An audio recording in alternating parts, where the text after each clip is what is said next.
Hansen here from NFL Red Zone. I hope you're checking out 1 hour of 5 Yard Rush, one of the best podcasts on NFL football in the UK. Yo, what's happening, Rush Nation? Welcome to the Week 4/Week 5 review show. Yes, it's Thursday. Yes, we're late. I can only apologise for that. I have had a week so far, but tomorrow is my son's birthday, so all is hopefully set to be better. But anyway, as per usual, I am joined by the big man himself. If you are watching live right now, we appreciate you. Welcome in. Thank you for being here before the show started. If you are going to catch us up on video, thanks very much. Don't forget to hit the bell, like, and subscribe so you get our beautiful faces live and direct whenever we pop up onto the YouTubes, Facebooks, X's now, and wherever it is we come to you. And if you're an OG listener, thanks for listening. Do check us out on video because the level of handsome right now is just unbearable. But how are you, my friend? Yeah, good. I was laid down with a virus this week, so it's been a bit of a mess, but yeah, all recovered now and back to it. We dropped the first part of the Bible matchup show earlier, so if you're listening to this and haven't checked that out, make sure you do. Every fantasy relevant player from every game, broken down the London game, the tonight's game, and the 6 o'clock kickoffs, 1 o'clock, or the early slate, whatever we want to call them, depending on where you're watching this or whatever time you're watching it. So we've broken those down, which is good. And there's projected to be a lot of really low scoring games this week. You've got the game in London, which is a projected over under of 40. We've got sick. Yeah, we got some very, very low scoring games. It's very strange. So like I'll give you the 5 projected lowest scoring games. Because Denver involved in one of them. That's because we don't let any people score points. No, you don't let anyone score points, and you don't give away any points. Hey. Go on. The Raiders Broncos over under is 35.5 points. Okay, I fully understand that. We don't really score, but we don't concede. So, but they've set the line as Broncos favourites by 2.5. So what they're basically telling you with that line is it's going to be a like an 18-16 game. I mean, if we come away 18-16 winners, I'll be happy. Slightly disappointed we gave 16 up to the Raiders. And if Will Lutz is kicking for that 18, if he's kicking from 15 points for the 18-16 win, I'm not overly confident. Well, that's a good point there. You got Patriots Dolphins. They are at 36.5, which is quite dire. Do you know, the funny thing about this is there's no snow games, or no, it's not winter. No, it's October. It's just how bad some of the offenses are. Jets Vikings in London. That's the 3rd lowest. That's set at 40. Okay, question. Yeah. I'm thinking that the Vikings DST this week is an absolutely delightful play against the banged up Aaron Rodgers, who got hammered last week by the defensive line of the Broncos. I think they're both plays this week. So I have them both in play this week because I also think that the Jets match up really well against the Vikings. So I have them at 6 and 7. I have the Jets at 6 and Vikings at 7. Gotcha. In my rankings for DSTs. So yeah, absolutely. But I think the way that the Jets match up against the Vikings, Sauce Gardner on Jordan Addison. I'm taking Jordan Addison out of almost every lineup I have.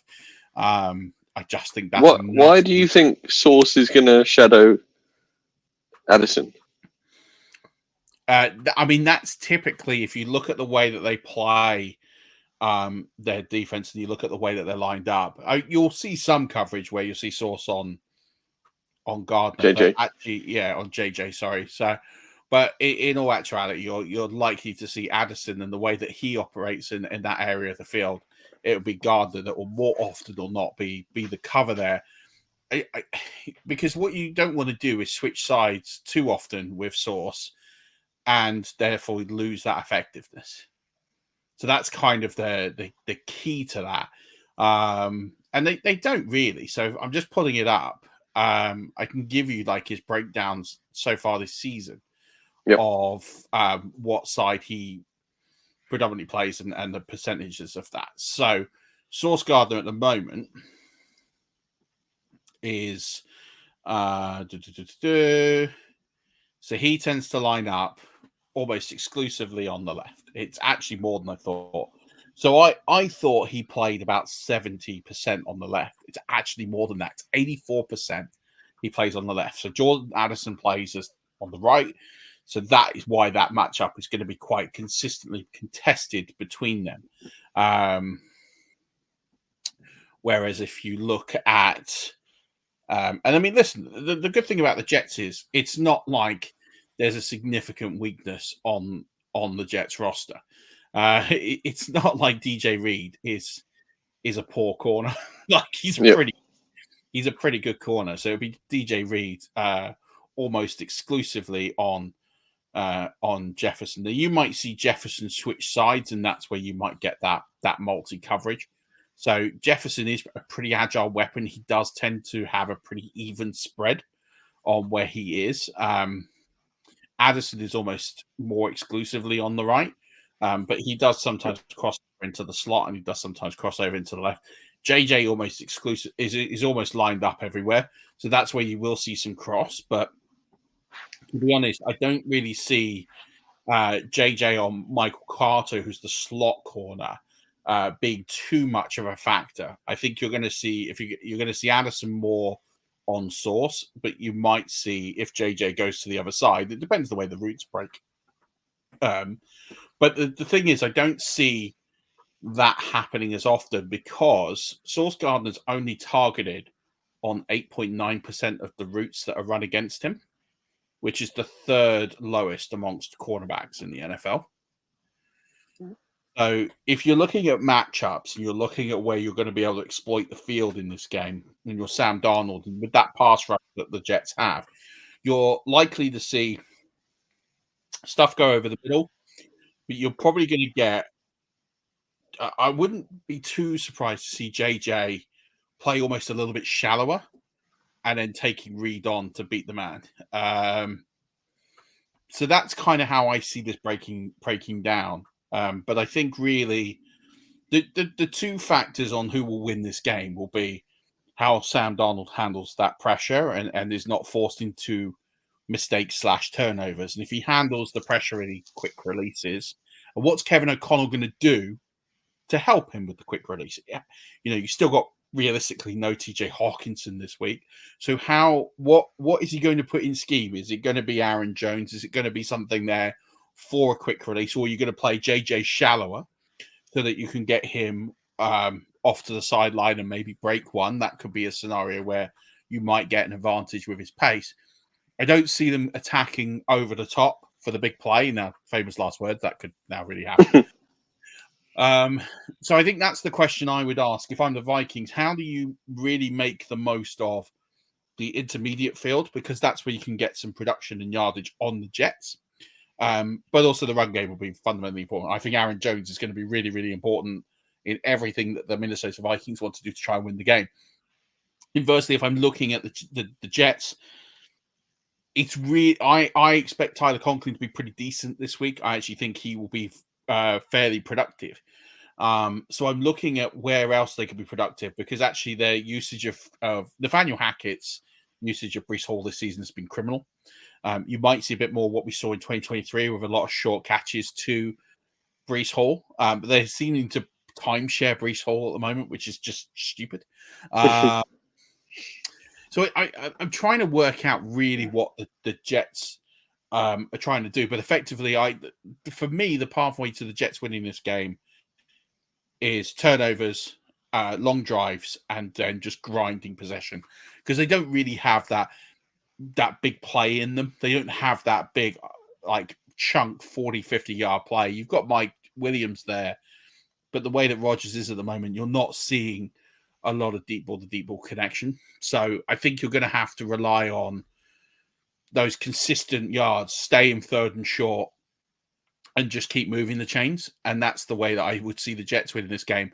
But it's going to take defensive stands and defensive turnovers for the Jets to win it. And that's why I think you're going to end up with a short one. A small game. Here we go. Question in. Considering the RB injuries of late, as a Conroe, do I trade for Benson?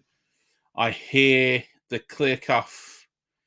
Is he the clear? I think he's saying, is he the clear cuff, or is it Amari DeMarcado? Trade Sutton or Shaheed for Benson? Thoughts on cuffs in general? It's a good question. It's something I was going to come to later on the show when we talk about. Well, I guess we can do it relatively sooner around what I would be doing with my rosters at this point of view. But I certainly would not be trading Sutton or Shaheed for Benson or a handcuff at this stage. I think there are better ways to get around it, and hopefully we'll be able to highlight some players that you can pick up that, should you lose a player, that you could try and do something about it. I also think that with bye weeks coming, you're more likely to see a player like a Benson and a DeMarcado come into waivers because people are going to need to rotate their benches. So I would hold fire and wait for the owner to potentially drop. That I certainly wouldn't be giving up those assets for a handcuff, because I think that makes your team significantly weaker in depth for a what if moment. And I think Benson is the cuff, but I think they're a 1A, 1B. And I don't think you're not going to get a straight 1-for-1 replacement here. And I think that's what I'm really worried about. Yeah. I like cuffs, especially if they've got a cuff link in them. I think they're smartens them right up. Sorry. Another question in. Hey, should I trade Kelsey for Reed? PPR, I have Engram as well. I mean, if you can get Reed, and I hope you mean Jaden Reed. If you can get Jaden Reed for Travis Kelsey, I would absolutely snap that. I imagine it's redraft, and I imagine it's PPR. I mean, I guess even in Dynasty, I would do it.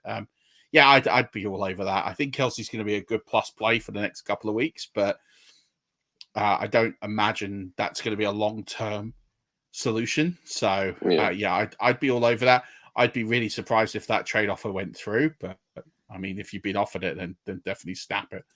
Another question. Got a few start sits if you guys don't mind later on the show. We'll start off, though, with Wicks, Worthy, or Scary Terry in the flex. I mean, I guess, Nina, what I would say is if you've got the scoring format, that would help a little bit, because I don't want to offer the wrong advice. Just your scoring is going to be really important on that. But, I mean, I'd say it's pretty close. I just got to remember where I've got Wicks this week. But I'd say it'd be pretty close between McLaurin and Wicks. And I guess the scoring would be a really big determination on that full PPR. My bad. Is Christian Watson out? Looks like he's going to be out. He's not officially out, but it looks like that's going to be the prognosis. Super duper. I haven't ranked him, I don't think. Or if I ranked him in an insignificant place. In a Brock Purdy-esque number. So I have those. So in half point, I have all three really close to each other, actually, including Worthy. So I imagine PPR, it will probably be McLaurin would probably edge it. But to be honest, I think it's really, really close, like between all of them. I would say McLaurin is probably the one, because I think that's a really close game, and I think they could be in a situation where they'll need to throw for it a little bit. Worthy is a hit or bust. I think it kind of depends on the context of your matchup. If you're trailing or you're scheduled to lose this by 20, 30 points, I'd throw Worthy in, because he's the sort of guy that can put up like a Raheed Shaheed stat line. Like, if you ask me which one has the pathway to be a wide receiver 1 this week, Worthy's the only one really that has that clearly defined path. But he's so boom or bust.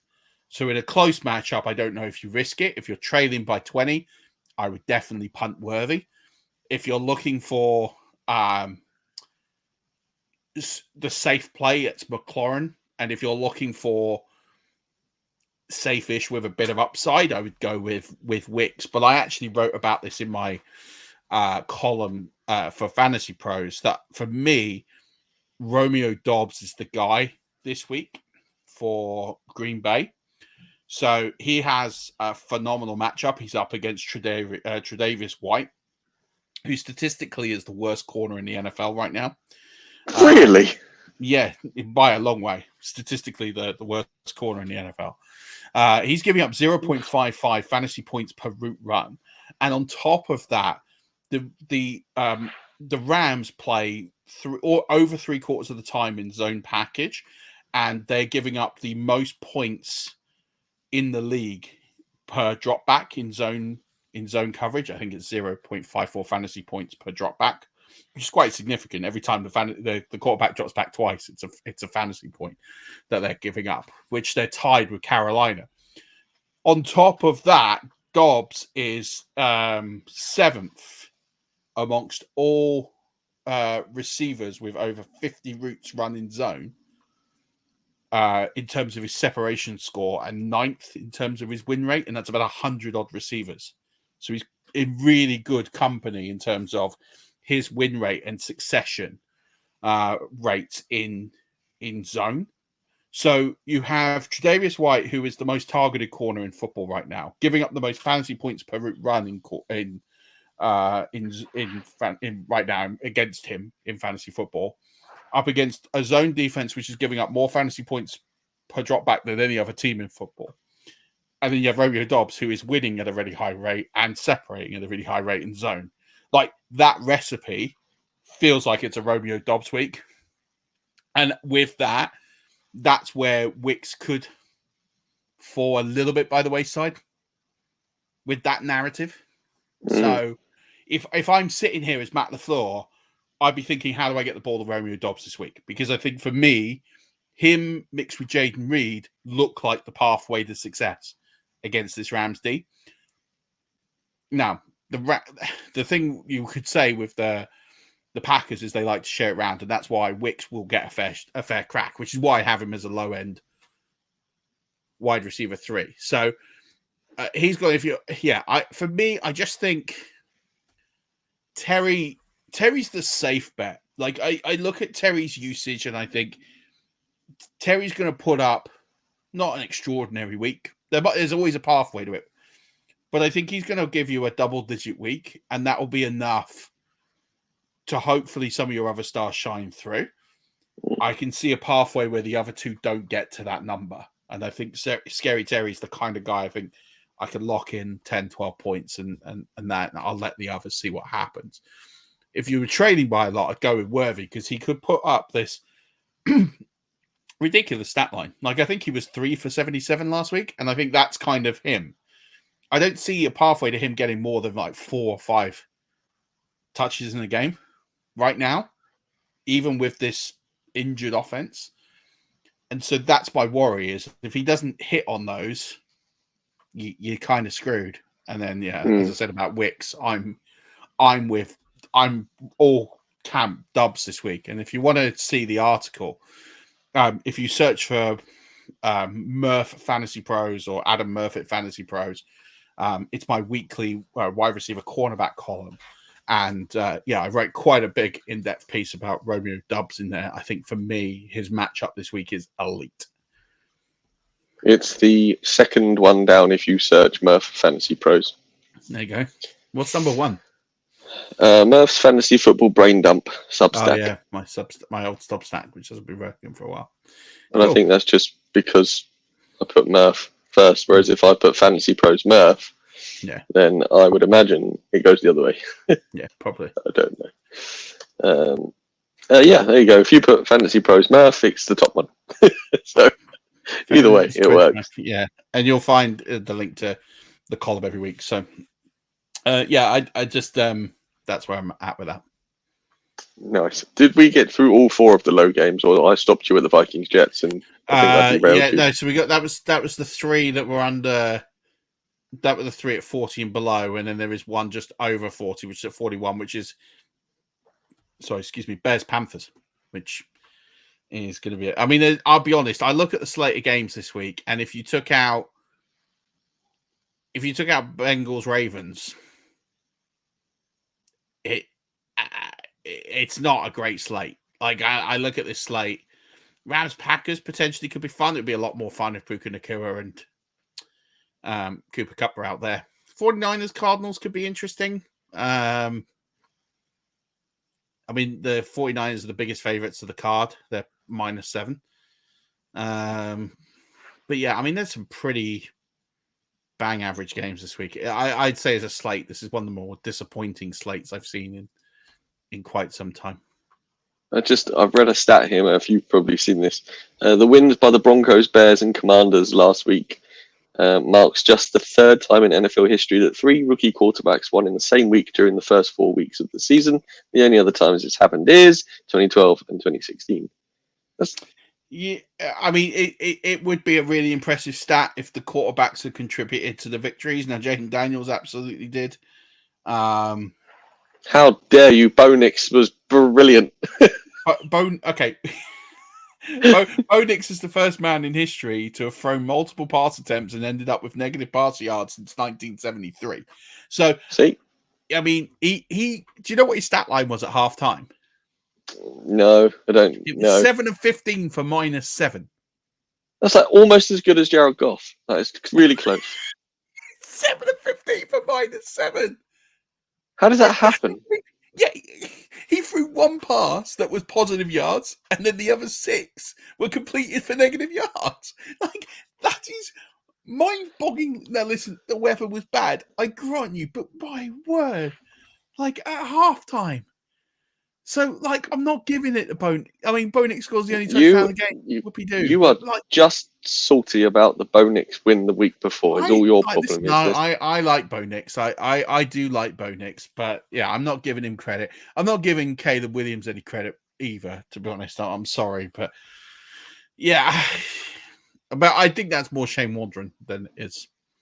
I mean, Shane Waldron. I'm going to have to show this because it's horrific. So Shane Waldron for me is nicking a living in the NFL.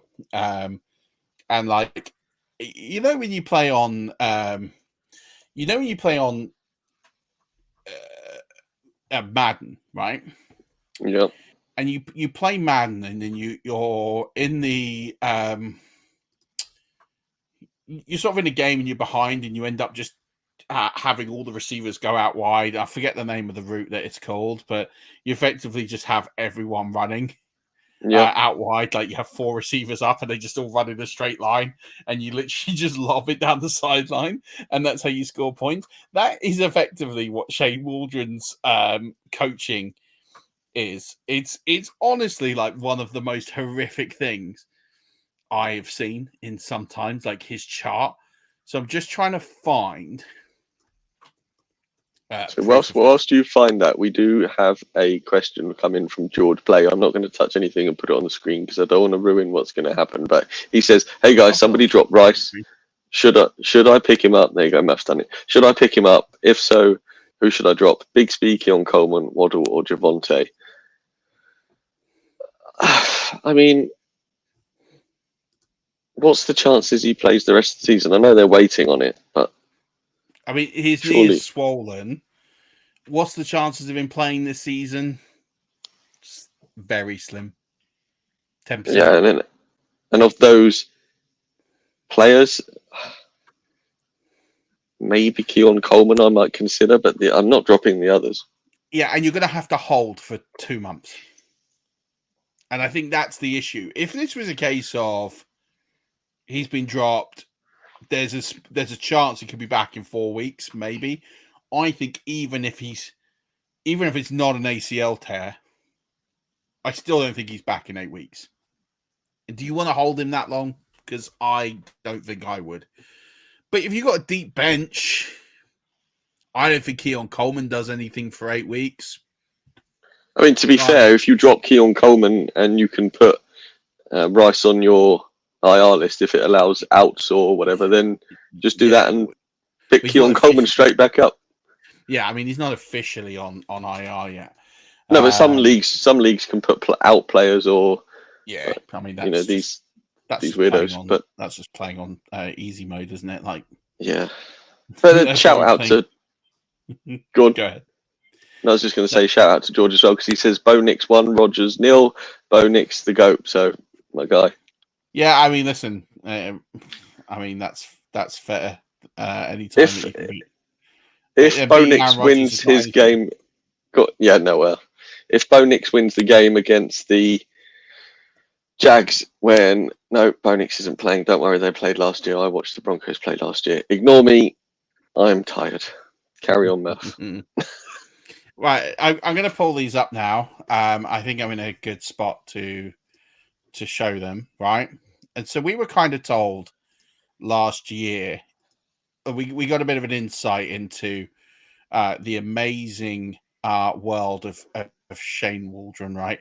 And so this is a Jackson Smith and Jigba root tree. I picked a random week, and again, it's just pretty uninspiring. Like, you got one short curl route here, and then you got two wide routes. It's nothing really of any sort of genius, but these are the only routes he ran. Like, it's just not really quite. It's not inspiring. And we look at DJ Moore's route tree from last week, and I'm like, I can do that. That is a like, Essentially, how is that? is just streaks. It's just streaks. Like, I'm not being funny. What are we doing here, folks? Like, it's just embarrassing that we have an NFL coordinator sending players out doing that sort of thing. Like, let's show you the evolution of the let's show you the evolution of the Seahawks offense. Now they don't have Shane Waldron. Right, here we go. This is DK Metcalf's route tree from last week. So, for those listening on audio, imagine your 4-year-old child has picked up a crayon and drawn 5 or 6 different colours within the bottom third of the sheet of paper all over the place. That's what DK Metcalf did compared to DJ Moore's 4 streaks. Just instead of, it's just unimaginative, and I think that's my issue with play calling in the NFL at the moment. It's very lacking imagination. Speaking of imagination, you've got some cat ears or something on your head. Yeah, I don't know what these are. They were on my bed. I'm assuming Hunter's had them from somewhere, so I just put them on. See, this is the sort of thing you need to come over to the video and see, because we started full handsome and now we've gone into the world of fantasy and wizardry. So we're just evolving as we go. 27 minutes, we're fully off the rails. We do have another question. Yeah, so it's a list here. We feel like 12-man PPR. He's given his roster of Kyler, Henry, Washington's Brian Robinson, CD, Nico, McBride, Smith, Higgins, bench of Wicks, Wandale, Spears, Dowdle, Allen, and Schultz. He's 2-2, $60 buy-in. I have to drop one because D. Smith will be healthy soon. I'll be dropping Schultz. Yeah, I mean, all day long, because Schultz is not a thing. Rate my roster. Like, you got running back solid, wide receiver. I mean, CD and Nico, like, pretty beastly. McBride. Yeah, I think it's really good. You've got a good amount of depth. I mean, Schultz doesn't matter, and you got McBride, so you're all set. You're never playing Schultz. You can just pick up a streamer that week. My only concern is what would happen if you lost one of Henry or Robinson. Like, I feel like that running back room lacks a little something. Like, you've got Spears, who's kind of plodding behind Tony Pollard. You've got Dowdle, who's kind of plodding behind, not behind anyone, he's in front, but not really breaking away with the job. But he's plodding. I mean, he's not really pulling up trees. You got Braden Allen in a timeshare. So it's like, yeah, you'll play. He's put here, play Dowdle because he is old AF, which is true. And he is taking over the room. You're absolutely right. How much volume is there? I'm not convinced they like running the football in Dallas. Should they run the football more? Absolutely. Do they run the football more? No, because they're morons. I can't help that. But I feel like if I was you, if this was me, if this was my team, I'd be quite keen to cash Wandale right now, because I don't think you're going to get a better value than you are now, and he's made of glass. So I just see a pathway that he will be injured in the next like 2 to 3 weeks. And I'm not soothsaying here. It's just this is the Wandale Robinson arc. He plays for like 3 weeks, for 4 weeks, and he plays well, and he gets all these targets, and he puts up fantasy points. And then just as we're getting reliable and ready to play with him a bit more, he gets injured. And that's been the Wandale Robinson career arc. If I could cash Wandale Robinson to a desperate owner, and I'd probably be targeting the owner in your league who has Jameson Williams out on bye this week and is looking for like a steady stream of like 10 to 15 fantasy points this week, especially with neighbors out, it's a really good opportunity to sell to that person. I would try and just get a stronger RB piece back. I'd look at someone like maybe Chase Brown. It's not like it's a huge uplift, but he has the opportunity to usurp that room. I mean, you could even, with Wandale, you could even play the fanciful, see if you can get Bucky Irving. That could be an interesting play. Like, that's what I would try and do. Yeah, he's just putting here, I like that Wandale plus Dowdle for Zach Moss. I mean, yeah, I wouldn't necessarily try and trade both, but yeah, I think like I look at running backs now, and I think like if I'm thinking of running backs I want to acquire, and if you've got Roschon Johnson on your waivers, he might be one to sort of add to this room potentially.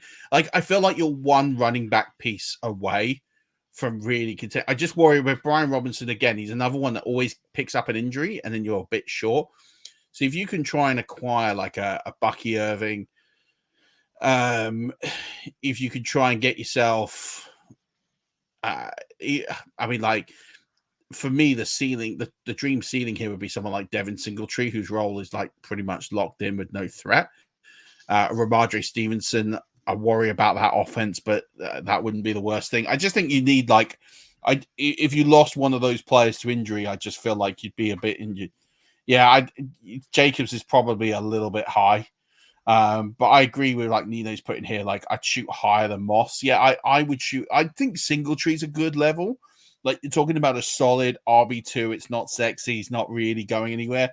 Like, I would, yeah, and Ramondre, yeah, they're the kind of two names I feel like you can get for a Wandale Robinson plus kind of deal. And I think that could work quite well. I feel like that's where your roster is kind of short. I think the rest of the roster's sound. Like, you're so deep at wide receiver that you're literally laughing at wide receiver. Like, you could even make a package. That's why I think you can trade Wandale as well, because he's never getting your team.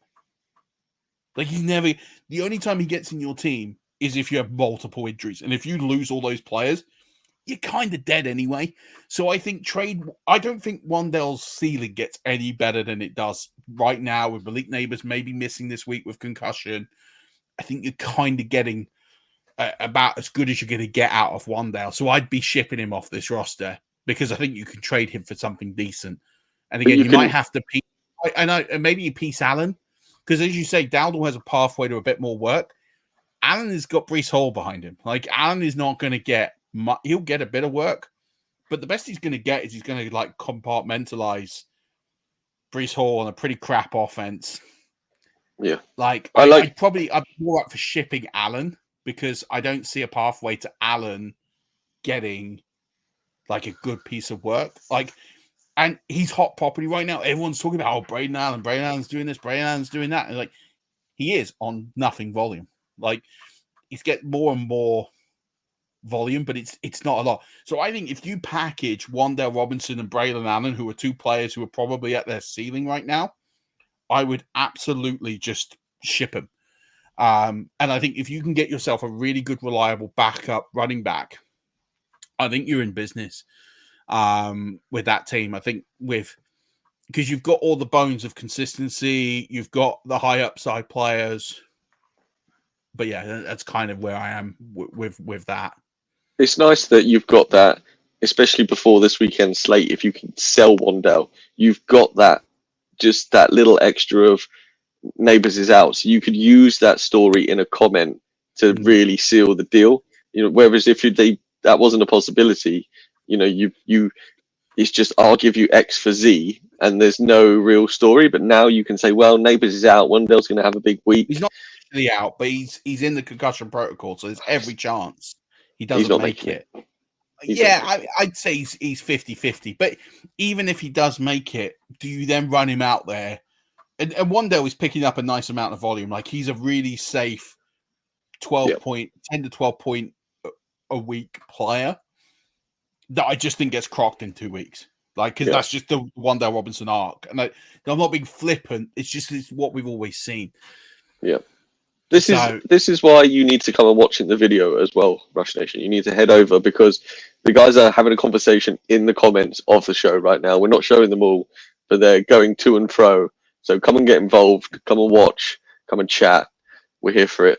I'm a big fan. Yeah, absolutely. And there's one more question. I feel like I can't go wrong with either one, but in a QB format of 1 point per 10 yards, would you go Love versus the Rams or Lamar versus Cincy? That's really interesting. Because you're effectively getting 2.5 to 1 points on the traditional format. So if Love throws for 300 yards, that's 30 points. Yeah. And I think he throws for 300 yards. In that format, because you basically, that format, you nullify what Lamar does. Oh, that's really good, Yeah, I don't think you can go wrong, because Love should throw for 300. I guess for me, actually, I'm rethinking this and thinking I would probably go Lamar. And the reason I go Lamar is he's not coming off an injury. So if you get a re-injury, that could cap the ceiling. So I think I could see a world where Love probably scores more fantasy points in that particular format than Jackson. But I just think Jackson is a Jackson you could take to the bank in terms of, I think he's going to get. I have Jackson at QB1 this week. I think he is on a path to getting 100 yards rushing and 200 yards passing, which is 300 points, which is 30 points plus whatever touchdowns he gets. I can see a world where Jordan Love beats that with that matchup, and I talked about it a little bit with the zone coverage and exploiting Dobbs and Jaden Reed. But is he 100%? He threw 3 interceptions last week. Yeah, like he got through the game. I'm not saying he's an injury risk. I always get a little concerned when you've got a player who's just come back. So I think for me, knowing that you've got two guys who are going to score 30 points at QB, you might cap a little bit of the upside with Lamar, but I think you've got the security that he plays the whole game. And I think if given that, I'd probably lean Lamar. And yeah, literally both great matchups. The good thing about Lamar is his passing attempts and completions have gone up each week, and so have his yards. So he threw for 273 yards last week, 247 the week before. And they were both in competitive games, and I think the Cincy game is going to be competitive. And I think if you can get 300 yards from Love plus the rushing upside from Jackson, Lamar, yeah. Yeah, he could be on the pathway to 400 yards total, and that's possible as well. So, yeah, I think that's a good point. Yeah, I'd probably stick with Lamar. I think I can see the glint to pivot, and I could see a realm where Love probably outscores. But yeah, I'd probably be a little bit cautious just with that. Right, I think there was a few things I wanted to pick up, and I'll do this because one of the things that we're trying to do on here is we haven't done a really good job of recapping week 4. I guess actually, do you know what we haven't talked about? We should probably do this first, and then I'll get into other bits. We haven't talked about Davante Adams all that much. Yep. So Davante Adams is requested a trade. It looks like he's done. Does that mean he won't play anymore? He's not playing this week. He's out this week, guaranteed. Is he injured or is he just like, nah, He is bro? partially injured. Whether or not that the injury is so legitimate that it's keeping him out, or whether with the trade as well, it's just easier to put him on the injury report and rule him out. I mean, it's done. I mean, Antonio Pierce made that business decisions comment a couple of weeks ago. It now appears that was tied towards Davante Adams, that Davante Adams wants out. He wants the Jets. He will go elsewhere, but the preference is the Jets. Fire up Jacoby Myers. Because the Raiders aren't going to go and bring anyone else in. They want a second-round pick for Davante Adams, which, I don't hate it. Like, I think if you can get the second round, I don't think they get it. I think they'll get a third, or a third and like a sixth or a fifth or something. I think it'll be a package, but I don't think they'll get the second.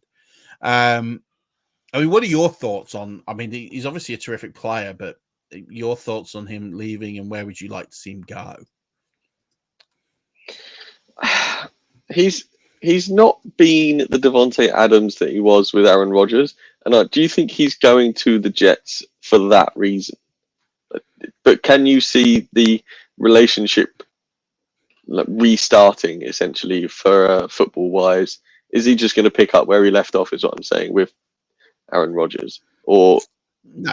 Is he just no? See, if I was Davante Adams at this point, I wouldn't be thinking I want to go and play with my old stablemate. I don't want to go and play with my old college mate anymore. I've done that. I want to go and win a ring again. And I know the Chiefs probably aren't going to pay for it, but if they're a possibility to go and replace Rashee Rice, if he is done for the season and a good chance at a ring, I think for him that's what I'd be doing over football right now. I mean, money can't be a problem. I just don't think the Jets are going to jet. I think and the Chiefs. Yeah. Good.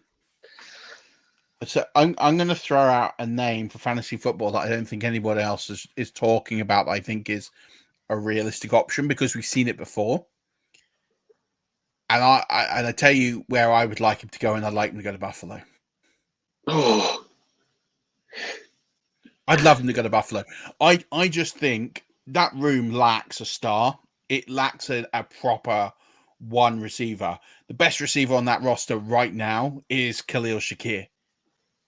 Like, Curtis Samuel is not it. Like, how many times do we have to play the Curtis Samuel story to realize that he is not the guy in fantasy football? He's not the guy in the NFL that you can rely on for 18 plus games. Like, it's just not the guy. You got Keon Coleman, who is very raw. I think Keon Coleman can be a thing, but I don't think it's going to be for a while. We talked about this so much in the offseason that I don't see Keon Coleman going in a positive direction until the final third of the season. So I just think if you're Buffalo and you're sitting here at 3-1, you got trounced on Sunday Night Football last week. You got a pretty good schedule. You got a very weak division. Your biggest divisional rival is effectively out of the water, pun intended, with the Dolphin. I just look at that and I think this is a prime opportunity to just lock the division down, get Adams comfortable with Josh Allen, use the season as training camp, and give him the weapon that will get him over the top in the postseason. That's what I would do. I just think that is too sensible of a fit that I don't know how that is not getting talked about more. I think if he goes to the Jets, I think it's an absolute disaster for everyone involved for this season. Now, I'm tired of all the excuses out of the Jets and why they don't win. Like, I'm tired of it. Like, it's boring. Like, your coach is not good enough to coach you. Like, if he does not make the postseason this season, he has got to go. They are not, like, Nathaniel Hackett is absolutely nicking a living in the NFL. He got Aaron Rodgers at his prime, basically listened to what Aaron Rodgers wanted to do, got a head coaching job in Denver, got found out. Everyone realized he was absolutely awful and actually was nowhere near good enough. And then the only reason he has got a job now is because he's back with Aaron Rodgers, and Aaron Rodgers knows he can do what he wants to do. Like, I just don't get it. Like, I don't get it. Nathaniel Hackett is not a innovative, intelligent, offensive coordinating coach. Like, he probably has a lot of traits and a lot of skills, but there is enough now to suggest that he is well above his pay grade. Like, he is not in a job that is fitting, or like he has not got everything he needs to succeed, because he has an offense with Aaron Rodgers, and I get he's 40-year-old Aaron Rodgers off the back of an injury, and the arm is questionable. I get that, but you got Garrett Wilson, you've got Breece Hall, you got Braylon Allen. Like, then you bought Lazard, you bought Mike Williams. Like, I'm not being funny. That ain't a bad offense, but it's atrocious to watch. It's dreadful. It's like that offense is not producing at the rate it should. Now, we talked about defensive head coaches, and the problem when you're a defensive head coach is you have to hire a very, very good offensive coordinator. And if you don't get that one right, you are toast. And that is where Robert Saleh is, because he's an incredible defensive coach. Like, that defense is one of the, if not the best in the NFL. And that side of the ball's taken care of. I don't see a game where I see the Jets scoring 25 points. And that's the problem. So what's Devontae Adams going to do? It's not like they don't have a good receiver in Garrett Wilson. Like, they have a good receiver. It doesn't work. So, like, putting Devontae Adams there is completely pointless, because it's not going to make it any better. It's just going to make it less bad. Like, it's not going to be bad. It's just going to be less bad. Like, instead of scoring 15 points, they might score 18 points. Great. They might get another field goal a week out of it. But he is not going to elevate them into Super Bowl contenders. Because the problem is not the receivers, and the problem is not Aaron Rodgers. The problem is the play calling. It's abject, it's slow, it's boring, it's predictable. And it's not utilizing your best players and not scheming them open. And that is what's he going to do with Devontae Adams? He's going to do what with him? He's going to, they have an instant connection. That's great. And he can chuck the ball 7 yards down the field to him, and then he'll get tackled. Well done. No, I just don't get it. Like, I don't get where they look at that roster and think, oh, I know where we're short one player. Devontae Adams, wide receiver. That's it. We're going to the Super Bowl. Because they're not talent poor. Whereas at Buffalo, it would make a difference. Absolutely. The Chiefs would make a difference. And it would make a lot of sense. It'd be making the rich richer. I think as a divisional rival, I don't see them doing it. But fair enough. Like, they're not really rivals. Yeah. Like, I think there's a few places that Devontae Adams could go and would make a lot of sense. I look at the Saints. I think that's it. I don't think he'd go there, but I think that would make a lot of sense. But as you say, he probably doesn't want to play with Derek Carr again, and why not? There's definitely a few teams where you look at it and you go, yeah, that'd be a decent fit. But Buffalo, for me, ticks every single box. Like, if he went to Buffalo, I'd like that. I think that would be nice. I just think it would really elevate. I think that because I really like Buffalo. They're like my second team in terms of to watch. I really like Josh Allen. I really like the coaching staff. I like Sean McDermott. I like the front office. I like everything they've done over the last 5, 6, 7 seasons. And I just feel like they're the one team that actually really needs that player, and it can severely elevate them over the top. And I just think Josh Allen to Devontae Adams would be fun. Like, that would just be fun. It would be fun to watch. I'll tune in every week. So that's what I want to see. But if he goes to Jets, like, they talk about the other place, Pittsburgh. Like, please no. They should have. The Bills should have got this done. Well, try and get it done because Khalil Shakir's missing a practice again. Yeah, look, I mean, it's a tough one to get done because I think he's a bit injured. They're saying the trade should happen next week to wherever he goes. I'd like to see him. Yeah, I'd like to see him go to Buffalo. I think you could make a case for him going to Baltimore. I don't think that would be a good fit schematically, but all right, like at least that might be half entertaining. Yeah, it'd be interesting to see what happens. But if he goes to the Jets or to Pittsburgh, I'm out. I'm just out. I just hope if he goes to the Jets that someone will pay me a good price because I'll ship him everywhere I can because I'm not into it. I'm not into it. I don't think it's going to help out significantly at all. Right, now, you said you've got some stuff you want to talk through. We have raced through 50 minutes. Come on, let's get down to business. Yeah, so look, there's some things I'd like to point out here, and these are sort of trends that are just worth sort of highlighting, right? So we talked about Devontae Wicks earlier, and he's got a lot of hype this week after this amazing performance last week. He had a huge week, like 13 targets, 200 air yards. I don't think this is his week this week, but I do think he'll have huge ceiling weeks going forward, especially with Christian Watson getting injured. So I'm really up for seeing what happens. But again, I've got him in like wide receiver 3 flex territory, so I'm not saying don't start him, but I just really like the matchup with Dubs this week. I tell you who really came back with a bang, and that was Kenneth Walker. Absolutely dominated with some really, really big plays. 3 touchdowns on Monday night. Like it just was absolutely incredible. So he's a player who's just really going up in terms of 41 rushing yards over expected on Monday night. Lots of routes.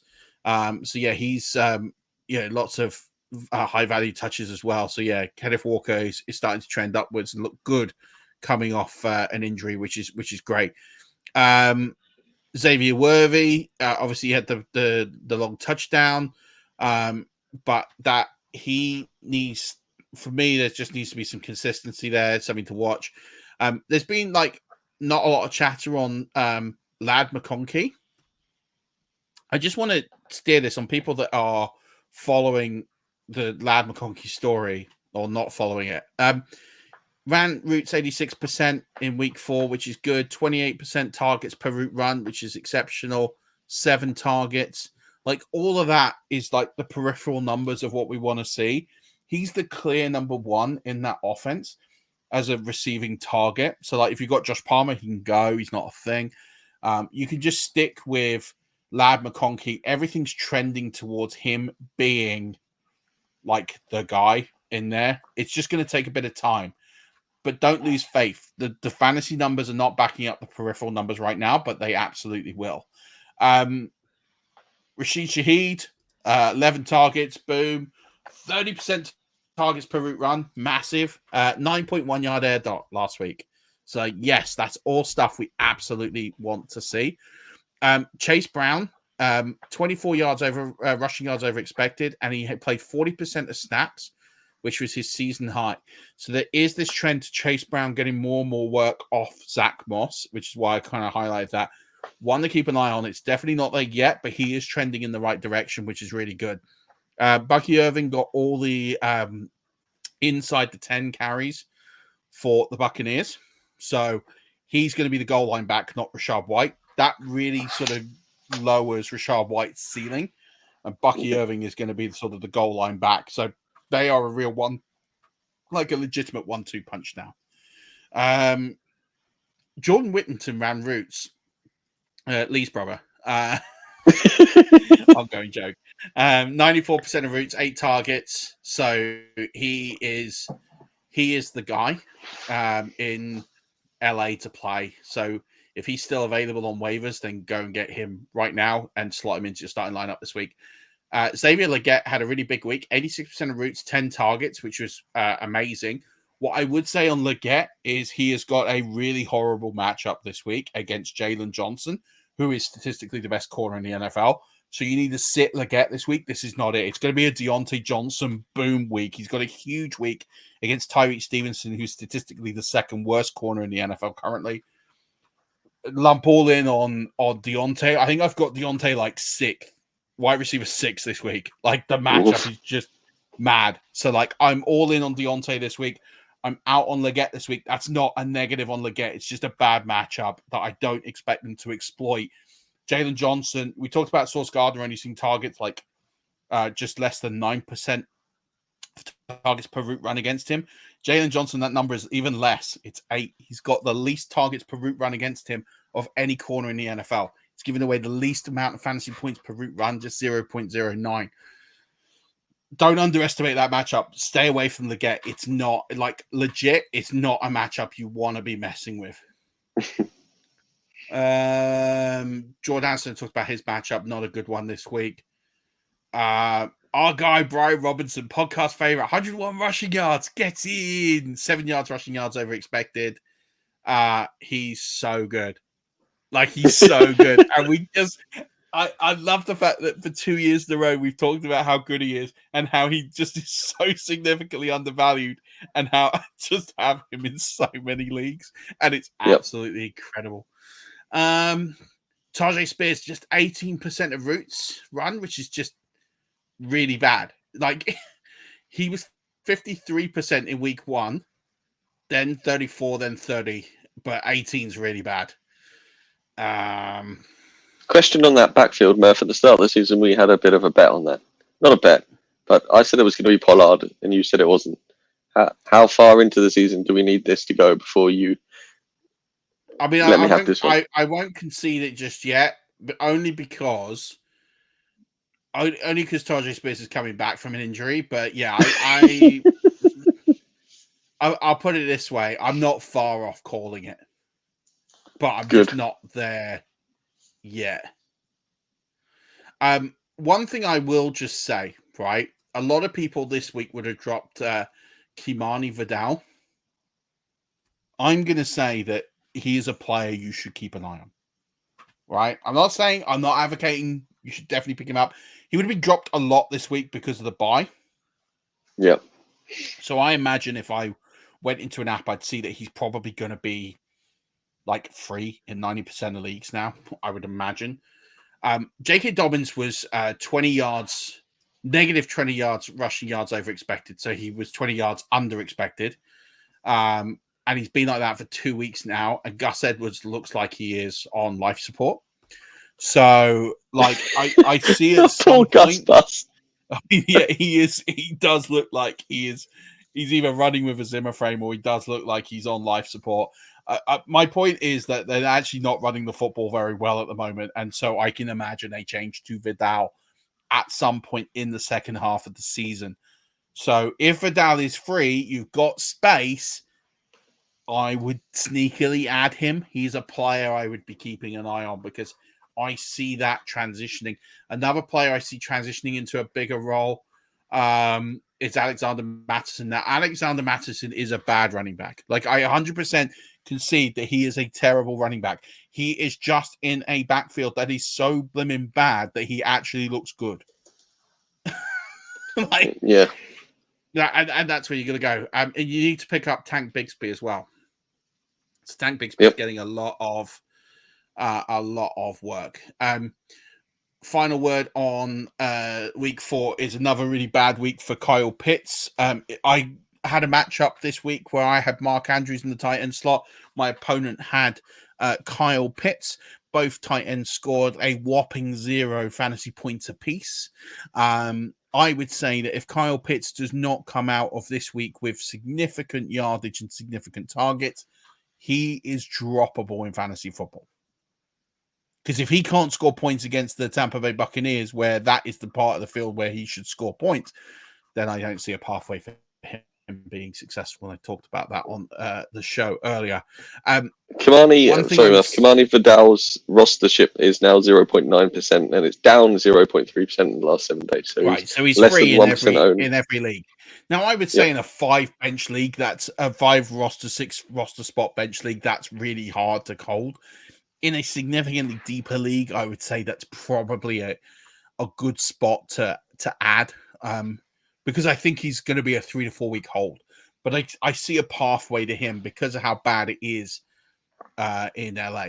That I see a pathway to him getting more and more work.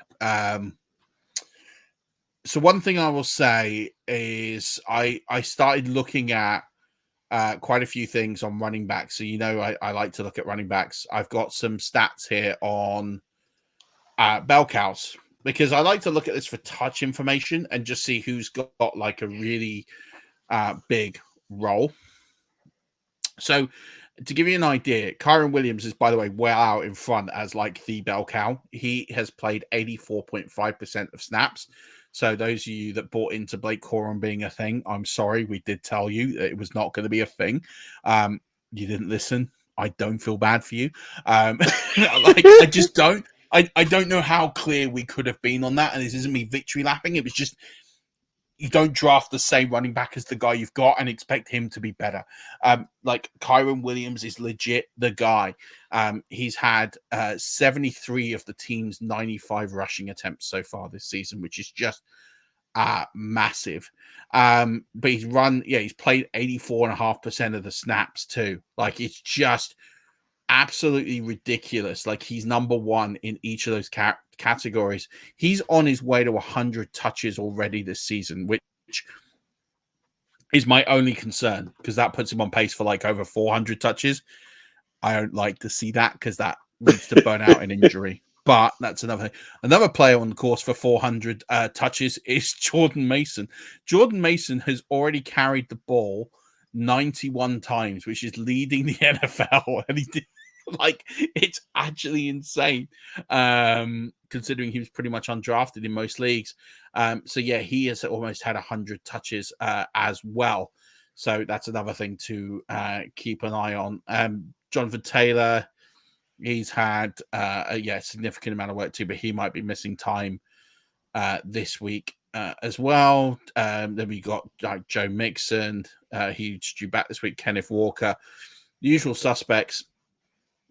But really, what this is telling you is there is effectively like eight bell cows at most in this league, and then everyone else is just in a timeshare. So that's quite important. If we look at the actual amount of carries, Jordan Mason well out in front. He's got 91. Second place is Derrick Henry and Alvin Kamara. Do you remember when people said that Alvin Kamara is not going to run the ball in this offense? Mm-hmm. Yeah, that was fun. Yeah. I genuinely think if you went wide receiver, then got Derrick Henry in the third, and then even reached for Kamara in the fourth, because he was going later than that, but we said this man's going to have a top 5 season at least. You are just winning. There's no. You would imagine if you took Nico Collins in the second. Yeah. Yeah, and there are teams that have that's a very realistic build. So we're not even like punting out the world here. So yeah, like you're looking at the amount of carries here. Brian Robinson, by the way, is 9th in carries in the league this season, which is just phenomenal. It's just really what you want to see.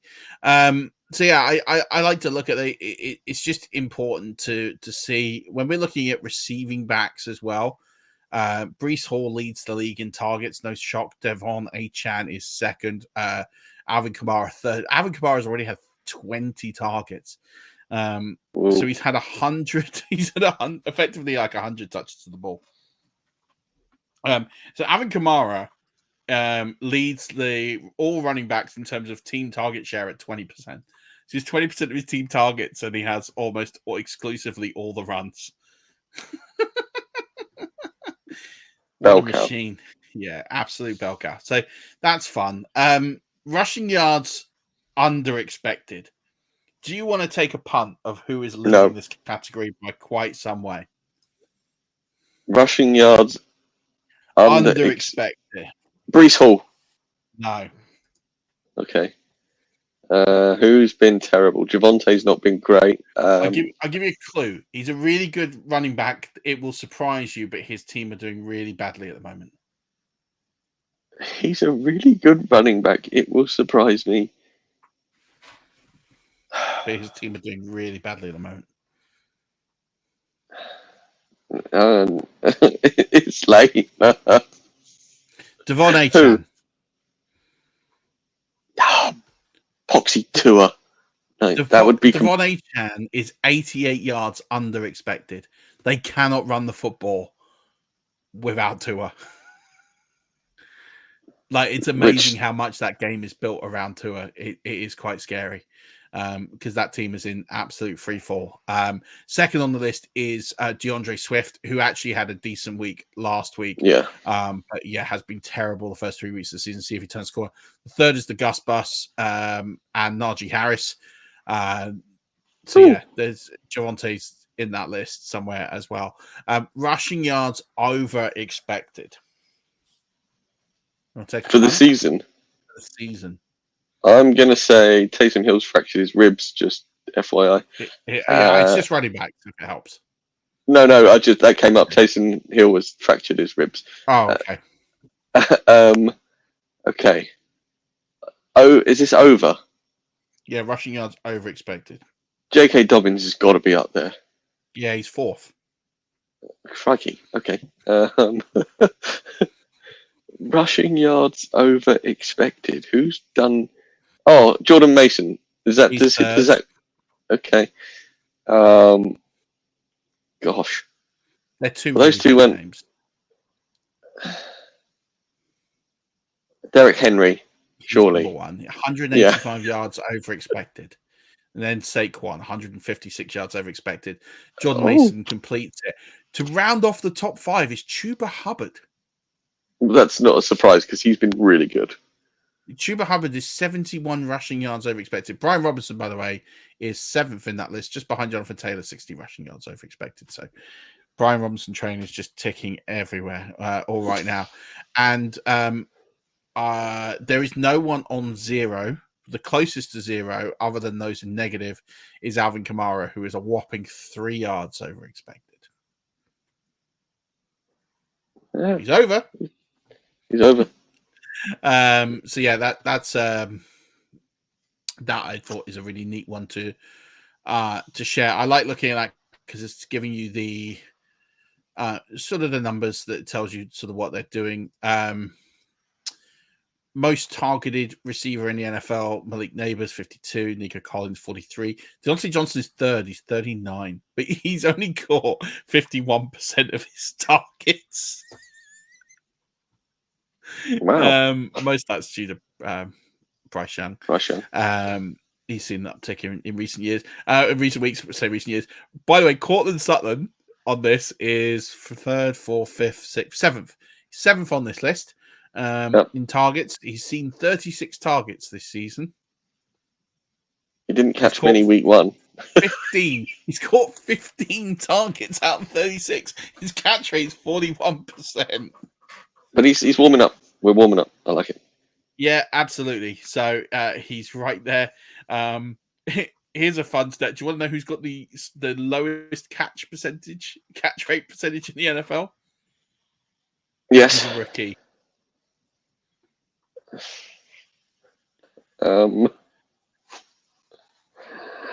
Brock Bowers. No. No, he's a wide receiver. Oh, okay. A lot of this is on the quarterback, to be fair, but still, it's quite funny. And tell me. Adonai Mitchell. Oh, that makes sense. Adonai Mitchell's had 13 targets. How many of those 13 targets has he caught? 4. 2. Oh, my God. Second on that list is Dontavian Wicks. Dontavian Wicks has had 22 targets. He's caught 8 of them. So that's really interesting. So, yeah, and then the last couple of things, high-value touches. So Devon Achan is still well out in front with the amount of high-value touches per game, but that offense is so bad that it's almost like a false dawn. Other running backs that are well high up there, Alvin Kamara is next. He's averaging 6.5 high-value touches a game. Kyron Williams, Aaron Jones, Breece Hall are well out in front. Then you've got Saquon Barkley, Joe Mixon. They are 5.5 a game. So like Aaron Kamara 6.5, round about 6 is Breece Hall, Aaron Jones, Kyron Williams, and you got Joe Mixon and Saquon Barkley. And then you got Zach Moss, Jerome Ford, Chuba Hubbard, David Montgomery, Tony Pollard, Jameer Gibbs in a sort of cluster just around about 5. And then you've got Rashad White is in there. But Bucky Irvin's sort of making his way closest to the league average, but he's not quite there yet. But that is trending in that direction. Players who are just not getting any significant work: Blake Corum, Jalen Wright, Tank Bigsby is still struggling in the old. He's not even at 1 high value touch per game. Tyler Algier, Gus Edwards won a game. Cam Akers won a game.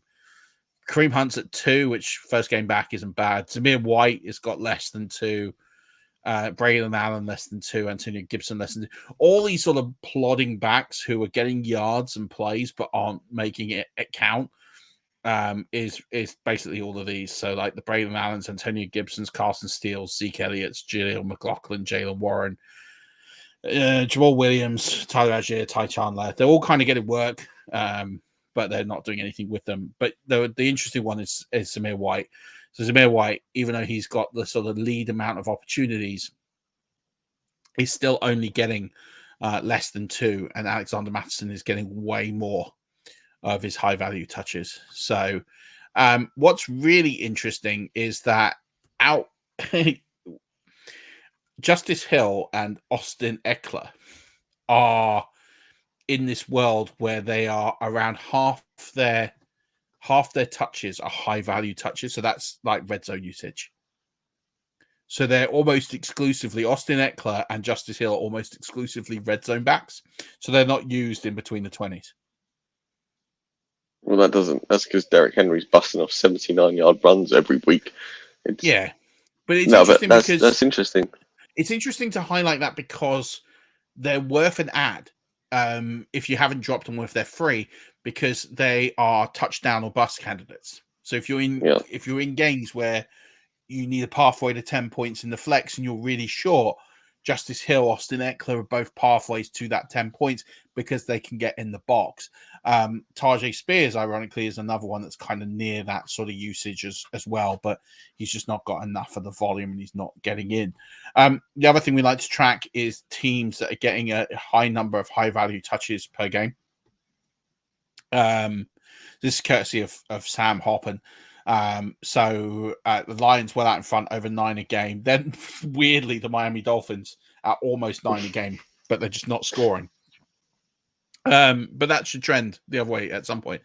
The Titans are over 8 a game, and at 8 a game is the Ravens, the Vikings, and then you've got the Saints and the Washingtons. They're kind of all together. All followed by the Jets.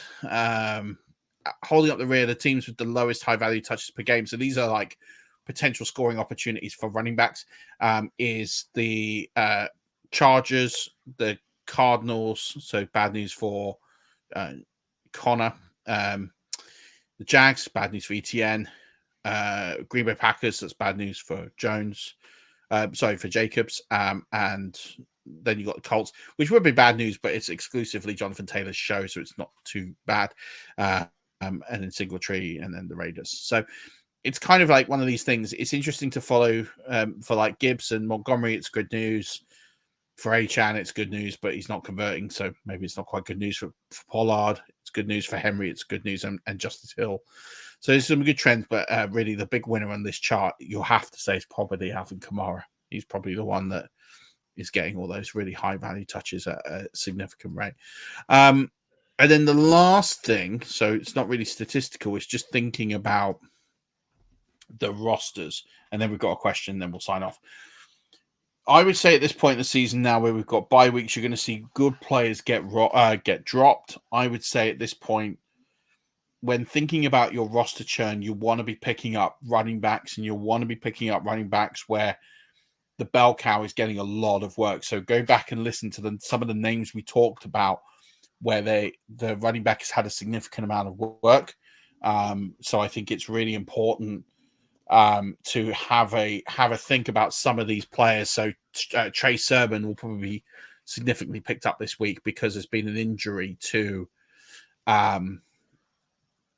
Jonathan Taylor.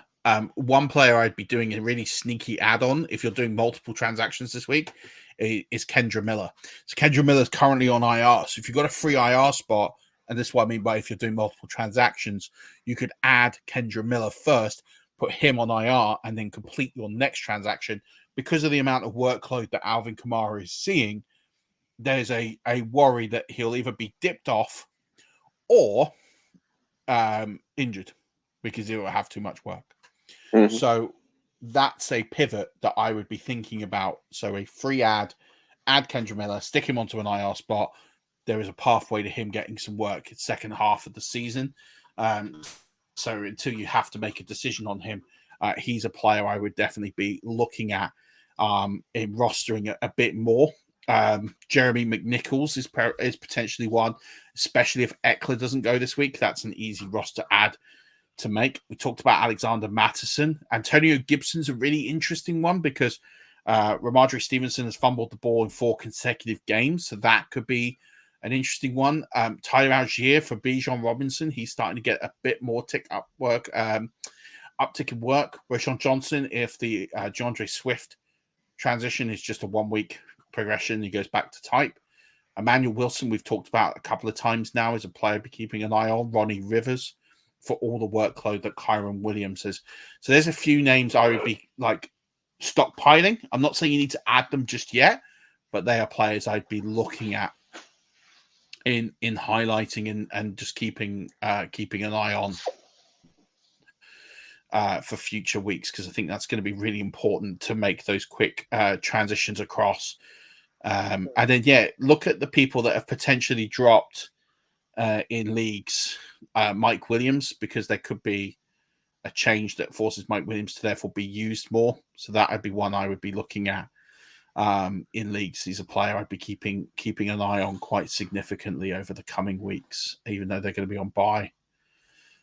Well, they deferred their bye, didn't they? They were supposed to go on bye afterwards, but they decided not to because they're idiots.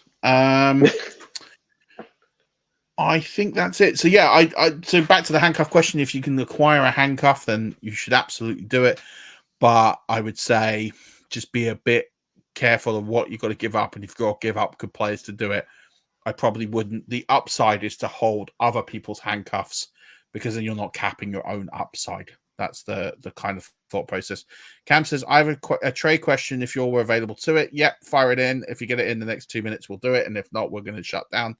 In the meantime, there's one more question before that. Would you trade Neighbors, Moss, Hunt for Hill, Adams, Mixon, PPR, redraft? Absolutely not. I mean, I haven't seen the rosters.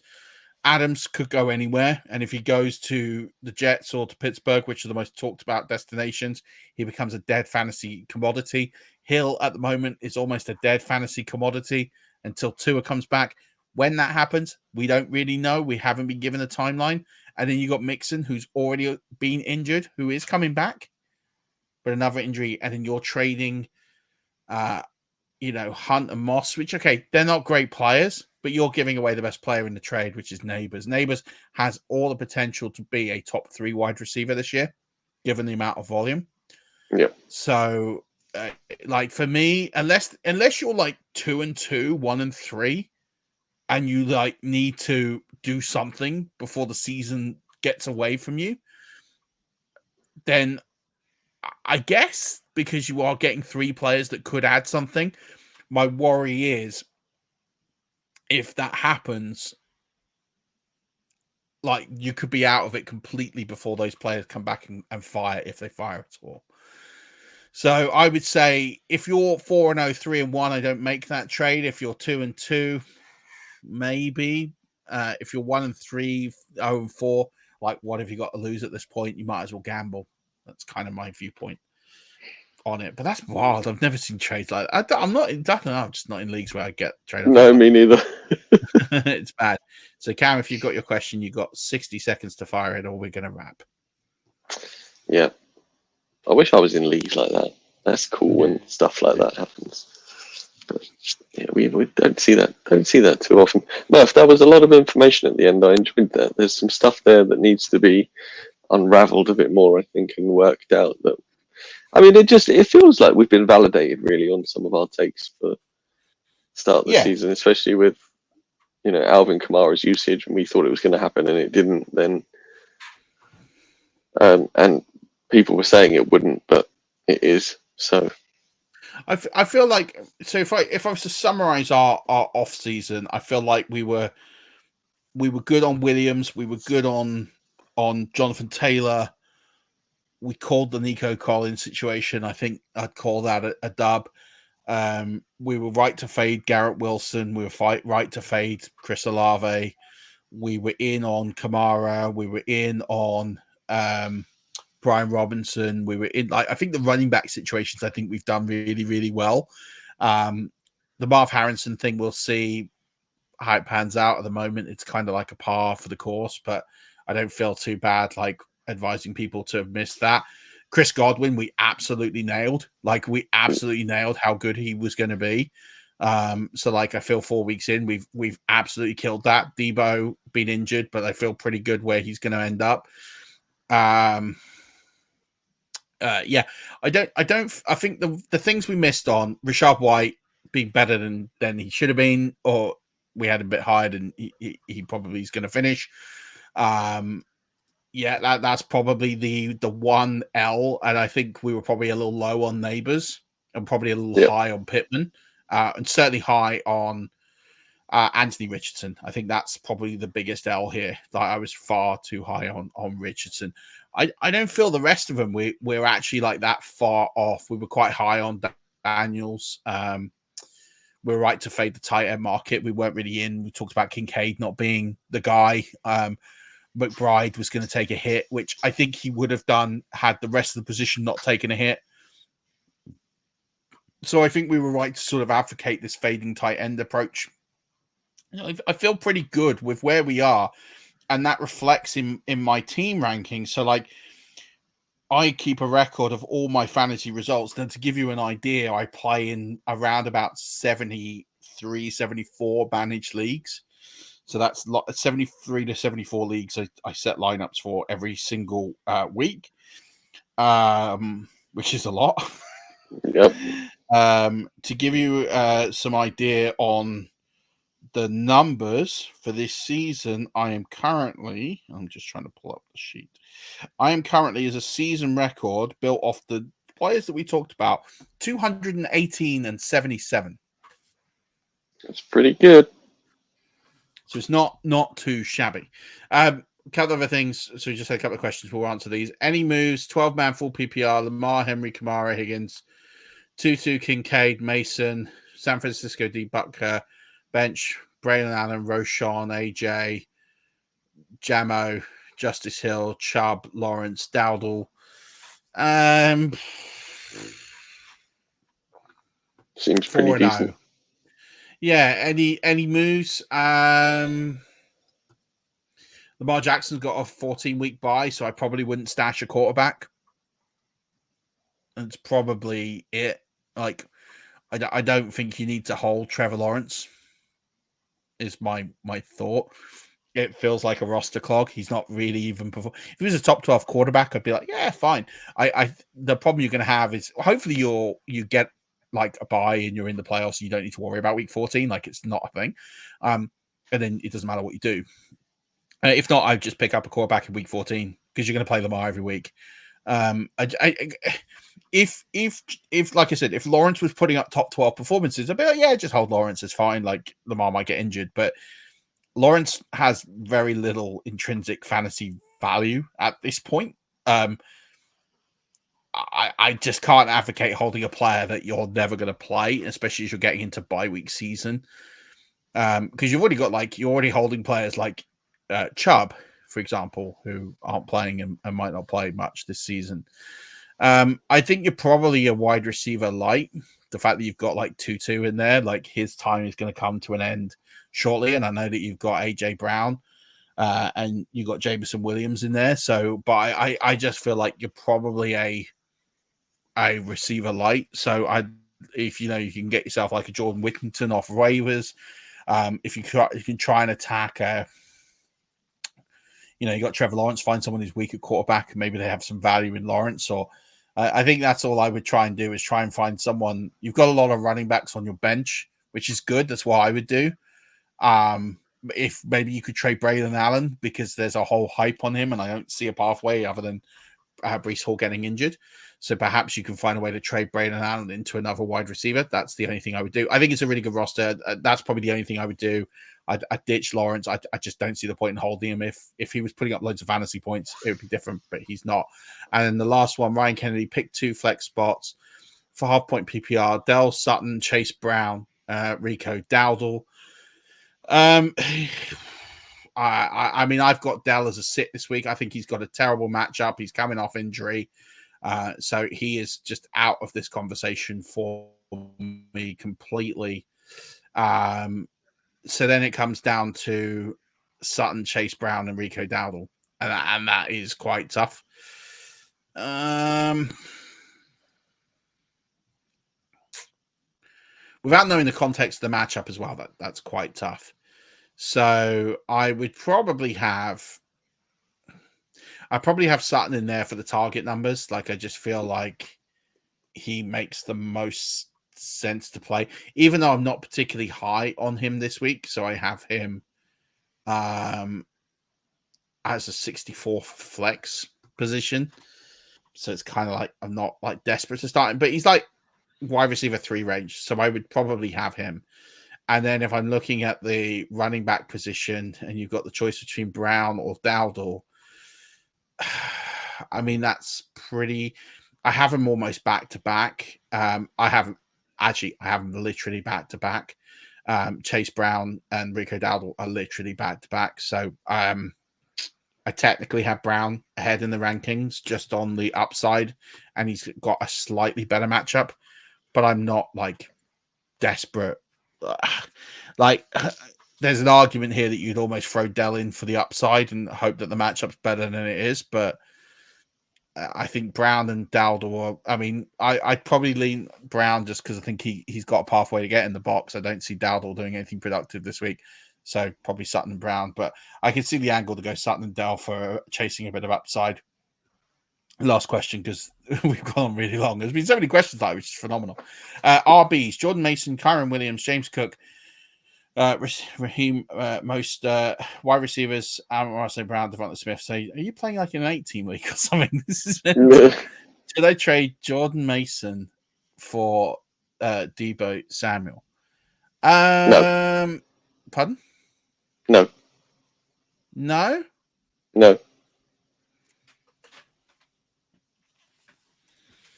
I don't know. No. I know.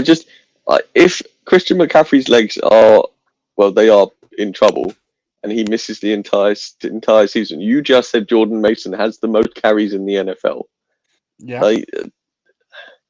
Raheem Mostert is not a thing. He's in the same thing as the Gus Bus.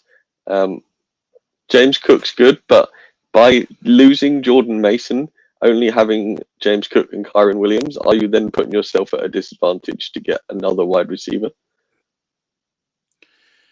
Yeah, it's a really interesting one. I guess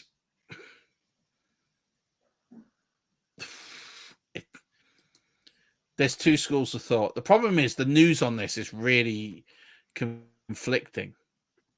So I've seen reports going from he's never playing football again, because Adam Schefter's saying that he's got Achilles tendonitis in both legs, which leaves a question that he will even play again. And then basically, I know that Ed McCaffrey, who is Christian McCaffrey's father, who also played in the NFL, was on the Ross Tucker Football podcast, and he's saying it's basically he overtrained. So tendonitis is an overtraining injury, and he basically overdid it, and that's turned into tendonitis. But I've seen some reports that he's going to be back in November, and potentially week 9. I'm not.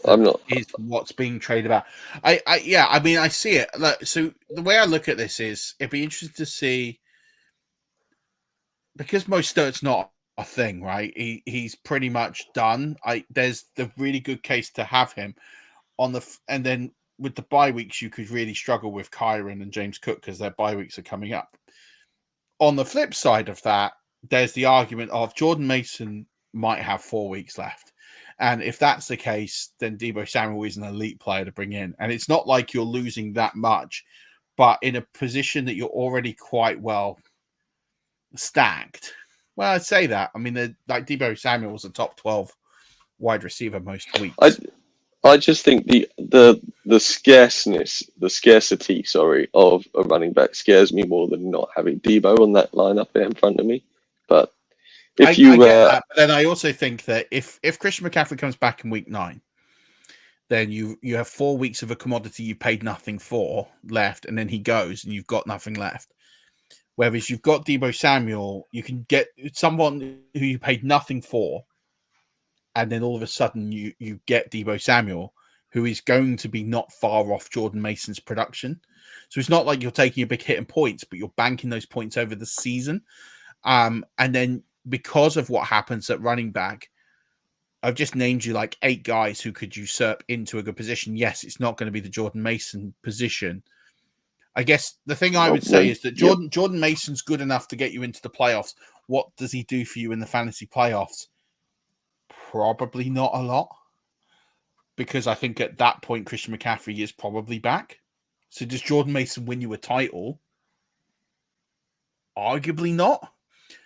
Whereas Deebo Samuel will be more effective for you in the fantasy playoffs because he's going to be a top 12 wide receiver. The question is, do you then make the playoffs because of that limit at that position? And that is, if we knew the context of the league, if he's 4-0, I would probably be speaking to the guy who has Deebo Samuel and say, 1 more week, then yeah, I'll probably do that trade, barring any injuries either side.